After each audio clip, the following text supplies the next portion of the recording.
And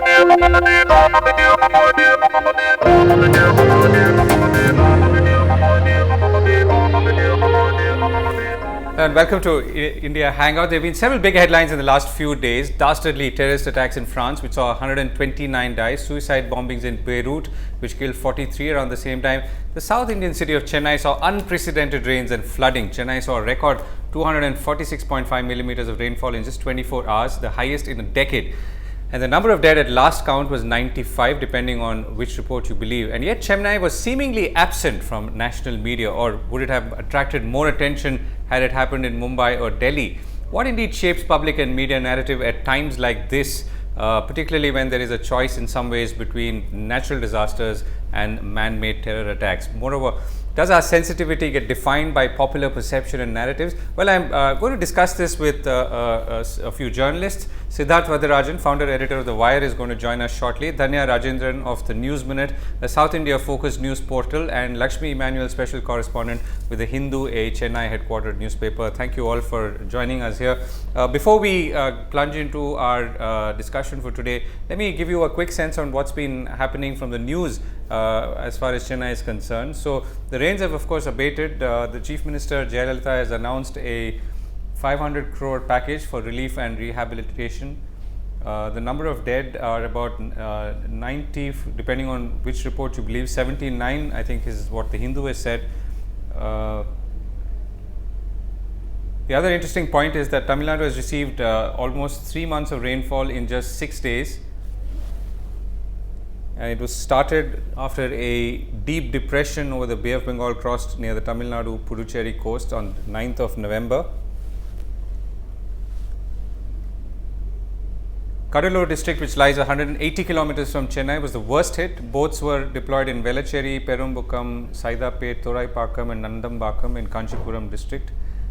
The Army and Air Force were deployed since the 17th evening to rescue stranded citizens. And finally, Ola, a taxi aggregator, did not sort of made good of this opportunity and actually brought in Ola boats. Presumably they were not available on their app platforms, but nevertheless must have helped and proved some relief to people living in Chennai or the parts where the boats reached. Okay, so let's get a more current status from our guests here. Lakshmi, first over to you. Can you tell us where do things stand today?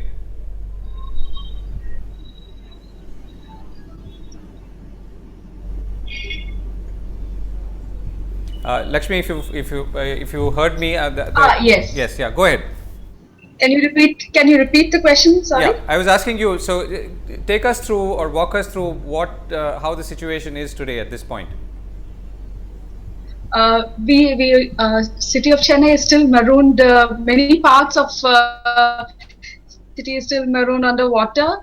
We still have newer areas getting added up, say in Corridor, because all the smaller to large water bodies which were dry until a month ago are filled up, and there's a quite heavy inflow.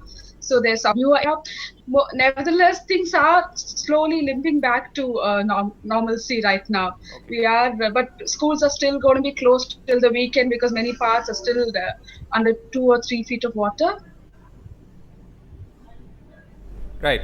Lakshmi, give us a sense on how you've seen the coverage of this of the last few days. I mean, I know that the local papers in Chennai have been covering this extensively, but if you were to compare events that maybe you would contrast with happening elsewhere in India or maybe even elsewhere in the world with what has happened in Chennai, how would you look at, how would you sort of place them alongside?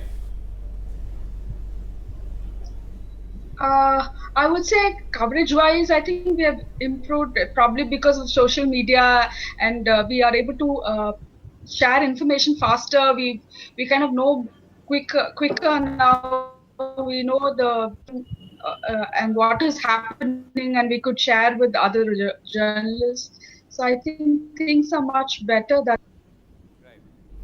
Right. Yeah, right. Dhanya, can I sort of bring you in here? What's your sense? I mean, you obviously put together a lot of material and coverage from the south, and more specifically in this case from Chennai. Are you getting? Do you feel that you're able to bring in as much interest as you would perhaps an event that maybe happened in a Bombay or a Delhi? Well, as far as the readership goes, like Lakshmi was saying, that there's been a lot of interest amongst readers, not only from Chennai, from Bangalore, from Bombay or Delhi, to know about Chennai rains, because it's a story of every city, right?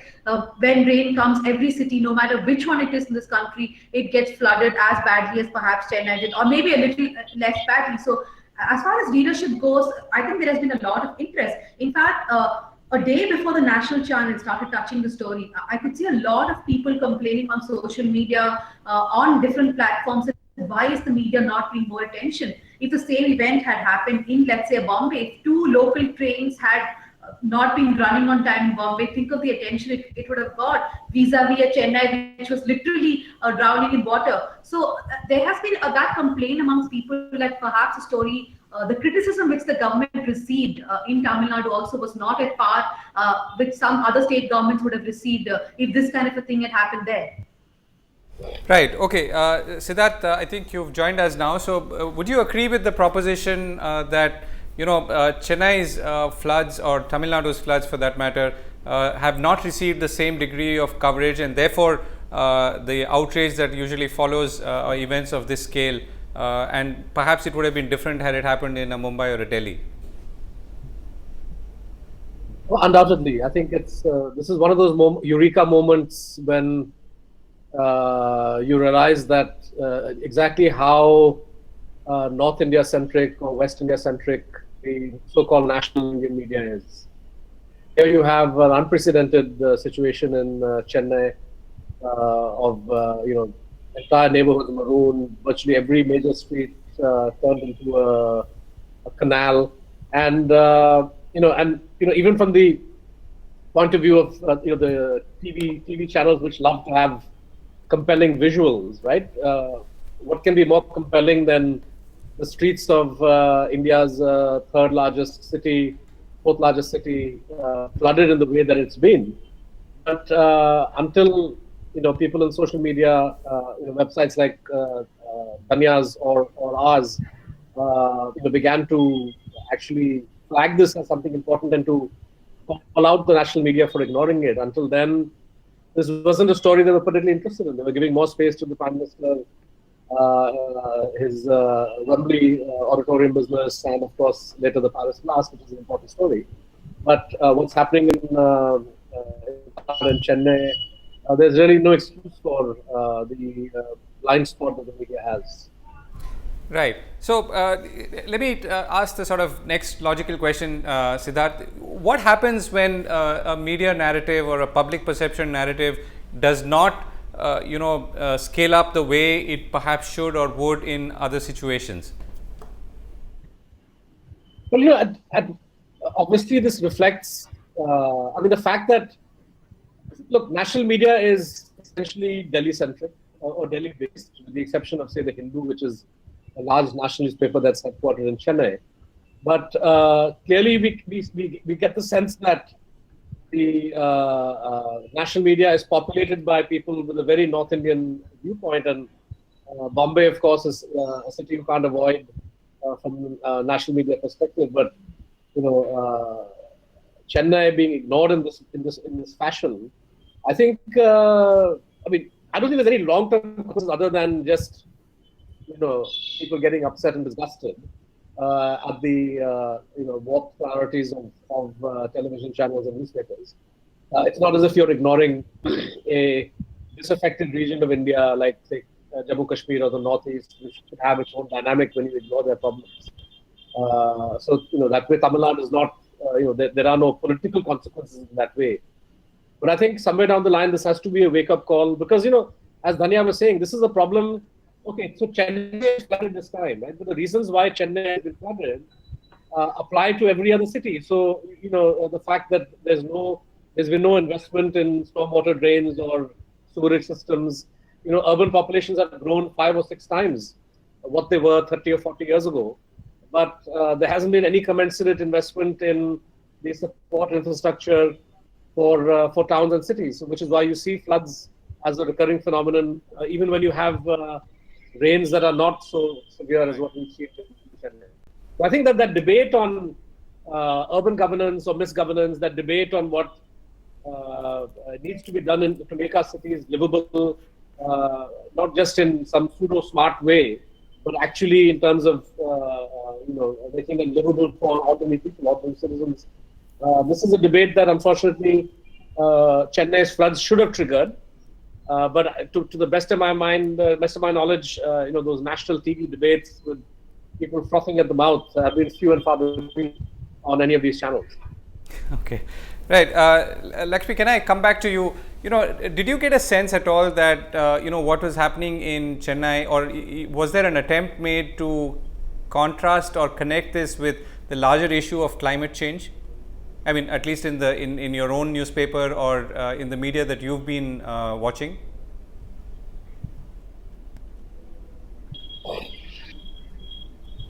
Lakshmi?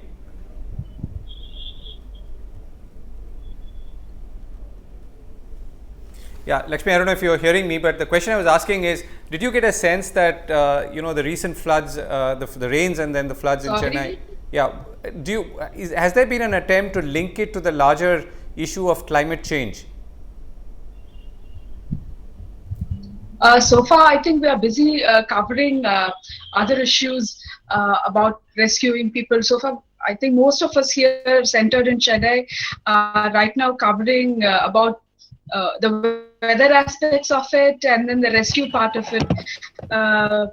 Frankly, to say frankly, we have not linked it to larger issues like climate issues as of now. We are pretty busy trying to find out what's happening and what kind of rescue measures are happening and how city is getting back, or rather task. Yeah, and that's a fair point, Lakshmi. Dhanya, can I come to you? So, as Siddharth was saying, that clearly there is a problem with the narrative, and what we're trying to understand here is when there is a problem with narrative, what happens? So, one casualty, for instance, is that in our eras is our inability to link it with other global events that might be happening. One of them is climate change. Perhaps it's a little early. We should first, solve the problems of the people of Chennai and Tamil Nadu, and then move on. But what could be the other casualties of the fact that something like this does not achieve the larger narrative that it should? So if I can just give a small perspective on how national television looks at this. In 2005, Chennai had faced a similar situation where the city had got flooded as much as what we are seeing now. Now, then Chennai and Bangalore were actually important markets for the English news television. Today, if you see, English news televisions do not consider Chennai or Bangalore as huge a market as it was in 2005. That's perhaps one reason why news from these states have taken a back seat. The second thing is simply, like Siddharth was saying, the whole perspective of a desk queue sitting in Delhi or Bombay. They just don't understand when a Chennai report also says like, look, trains have been cancelled, places are flooded, in spite of visuals being sent. I know that reporters have been on the ground for the past 3 or 4 days, continuously sending visuals, packages, reports, but it's not getting aired. It started getting aired only when people started protesting, saying, why are you ignoring our city? How much can the Hindu cover? How much can the Times of India sitting in Chennai cover? Everybody has to have a hand in putting out more information, right? And there is so much of wrong information going out. For example, every single day there is one wrong message or the other which is being spread across Chennai and Tamil Nadu on WhatsApp. Today, for example, one of the viral messages says NASA has said that Chennai will drown in water on 21st and 22nd. There has to be some sort of a mainstream media countering when there is a lot of false narratives happening on social media. That's, I think, one responsibility. And I think as far as Tamil Nadu goes, this is my hunch that nobody wants to criticize the government openly because it is the AIADMK government. Let's say this flood had happened in Bombay.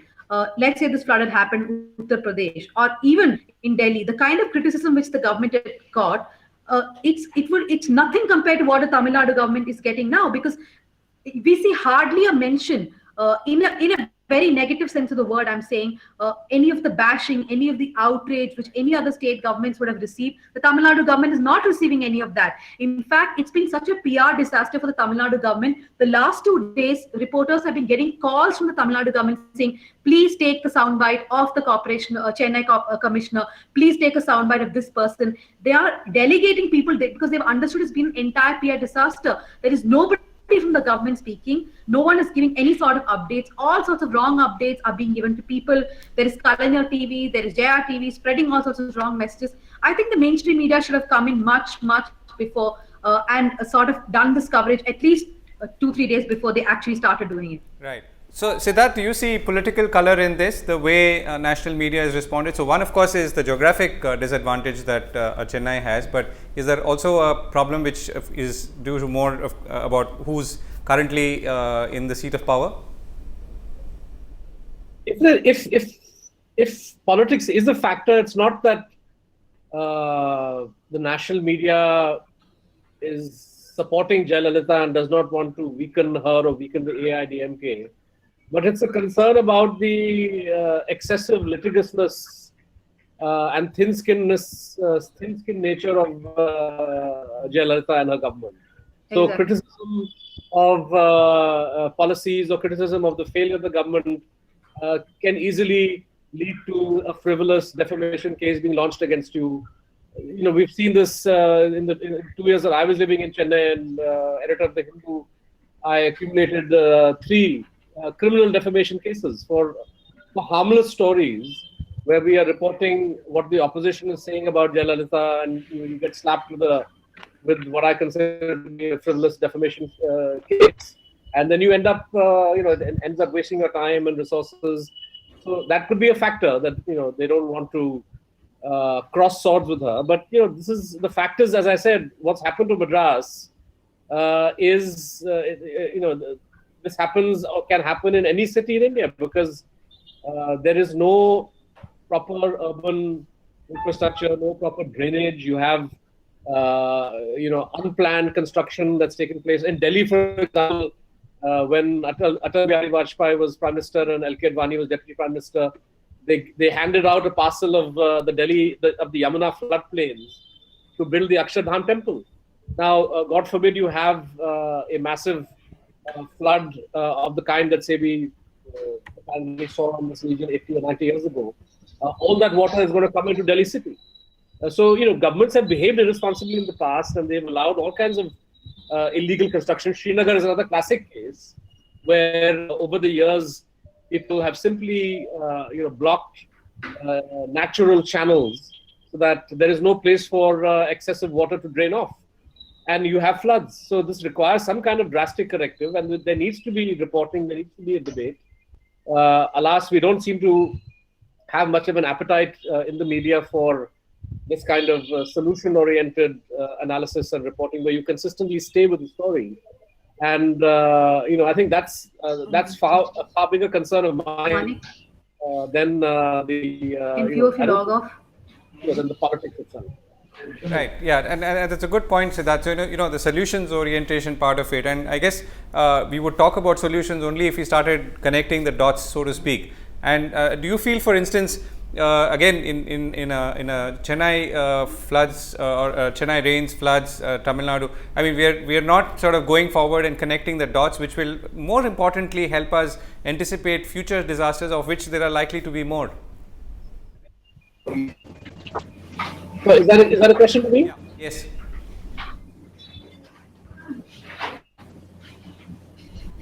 The connection has become really bad. Yeah, go ahead, Siddharth. The question was for you. Okay. Yeah, no, the thing is that obviously there are wider issues involved here. I mean, the issue that I've been flagging is the ability of our cities and urban infrastructure to cope with natural phenomenon of this kind. There is, of course, the wider question of what is causing this natural phenomenon. Is this a result of unusual weather patterns? I'm not quite frankly qualified to say that. It's tempting to make connections between the rains that we've seen that appear excessive and climate change, but others more qualified than I can shed light on that. But I think, yeah, there is a sense in which climate has become more unpredictable. There's much greater variation. you have much more variability, much more unusual patterns where things are happening out of season or things are happening in an excess or either you have rains in abundance or a shortfall of rain. So there is a sense in which we are paying a price for having not taken climate change seriously enough. But I would hesitate to draw any conclusion about these particular rains in Chennai. It could very well be part of the natural, warp and woof of weather, right? But the fact that even with small amounts of rain, cities and localities of cities can't cope. We carried a piece by Justice Kadru in the Wire where he referred to this area of Delhi called ITO, near the income tax office. There's a famous underpass, and even with minimum rain, that underpass, which is a vital artery connecting central and northern Delhi, gets completely flooded.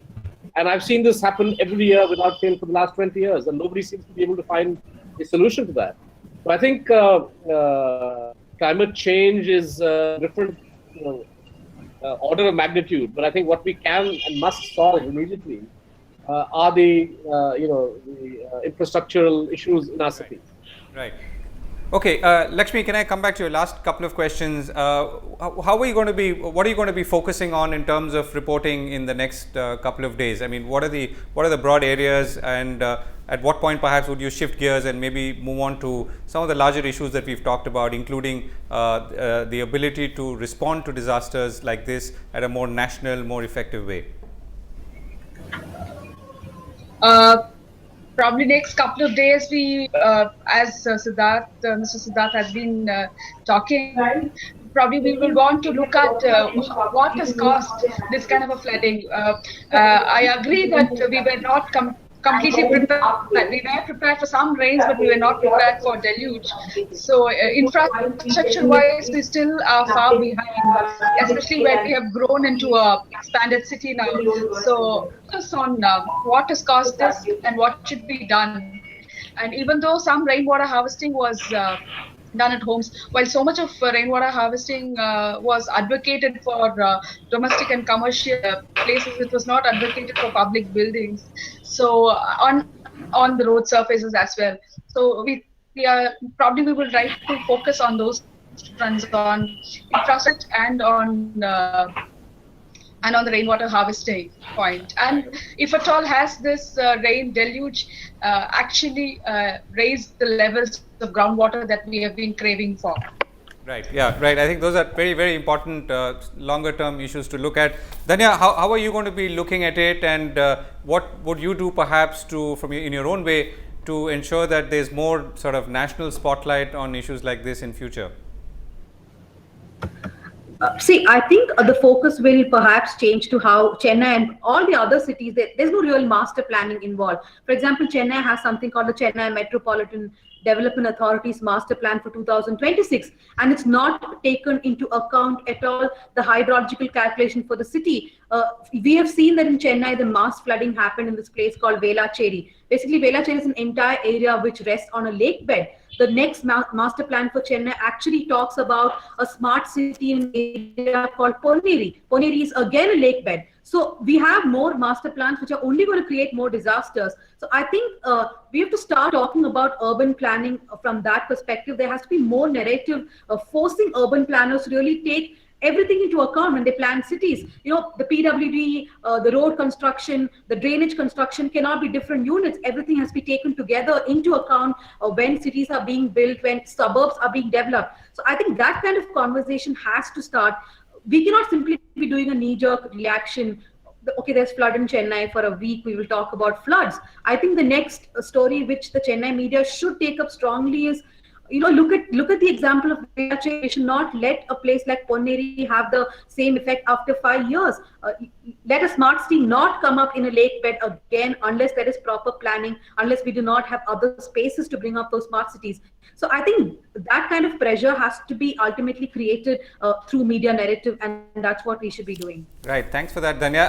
Siddharth, last word. How do we, as media, bring ourselves to focus more on issues like this, thus shaping a media narrative that is sort of, once the crisis is over, actually builds a constructive response? I think it's essential that media follow up with looking at possible solutions for this recurring problem, and obviously the Tamil Nadu and Chennai media should take the lead because they're best placed to investigate and write about this. But I think problems of urban infrastructure, urban governance, this is a national issue, and every media house really owes it to its readers. I mean, on the one hand, we celebrate the fact that readers want local news, and every newspaper is full. You have a surfeit of local coverage. Sometimes there's much more city news than you have national or international news. But when it comes to something so crucial, which brings city life to a standstill, why is it that we don't devote the kind of reporting resources that we need to build a critical mass of public awareness and public discussion that will push city administrators and state administrators towards a solution? I think that has to be the responsibility of every media house, but particularly the media in Tamil Nadu and Chennai. Right. Siddharth, thank you very much for that. Thank you, Dhanya and Lakshmi. We've ended with a firm and positive note that we need to obviously rally ourselves as media much more strongly and more effectively to focus on issues, because it's not just about responding to that particular crisis, but also creating a sense of consensus about what to do about larger crises that hit our country and our many cities, and as they will in future. We've run out of time on India Hangout. We'll be back soon. Thanks for watching.